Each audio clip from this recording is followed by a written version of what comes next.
परीक्षेच्या तोंडावर मुख्याध्यापिकेची बदली, वाघराळ पाड्यात संतापाचा उद्रेक, शाळेला ठोकले टाळे.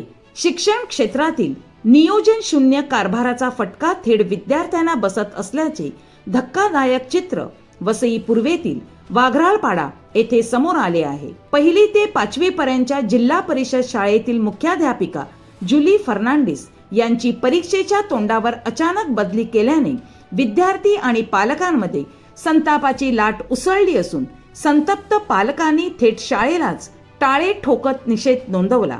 वाघराळपाडा येथील या शाळेत केवळ 2 शिक्षकांवर संपूर्ण शैक्षणिक जबाबदारी असून त्यातच मुख्याध्यापिकेची अचानक बदली केल्याने शाळेच्या व्यवस्थापनावर गंभीर परिणाम होण्याची भीती व्यक्त होत आहे. विशेष म्हणजे मुख्याध्यापिका जुली फर्नांडिस यांना बदलीचा आदेश कोणतीही पूर्वसूचना न देता थेट मोबाईल संदेशाद्वारे देण्यात आल्याची बाब समोर आली आहे. ही पद्धतच नियमबाह्य आणि मनमानी असल्याचा आरोप पालकांकडून करण्यात येत आहे.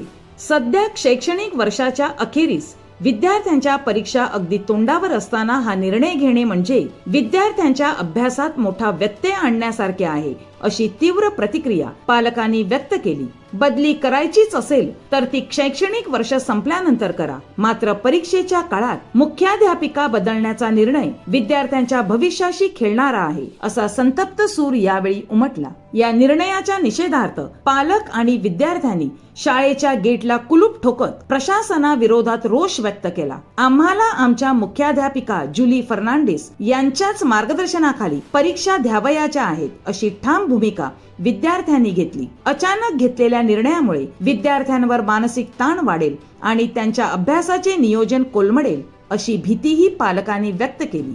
घटनेची गंभीरता लक्षात घेता माहिती मिळताच वसईचे गट विकास अधिकारी आणि शिक्षणाधिकारी यांनी तात्काळ घटनास्थळी धाव घेत पालक व विद्यार्थ्यांशी संवाद साधला. या प्रकरणी तोडगा काढण्यासाठी चर्चेची प्रक्रिया सुरू असल्याची माहिती मिळत आहे. दरम्यान शिक्षण विभागाच्या या निर्णयावर प्रश्नचिन्ह उपस्थित होत असून नियोजनाचा अभाव आणि संवेदनशीलतेचा अभाव पुन्हा एकदा अधोरेखित झाला आहे. विद्यार्थ्यांच्या हिताला प्राधान्य देत प्रशासनाने तात्काळ योग्य निर्णय घ्यावा, अशी जोरदार मागणी आता जोर धरत आहे.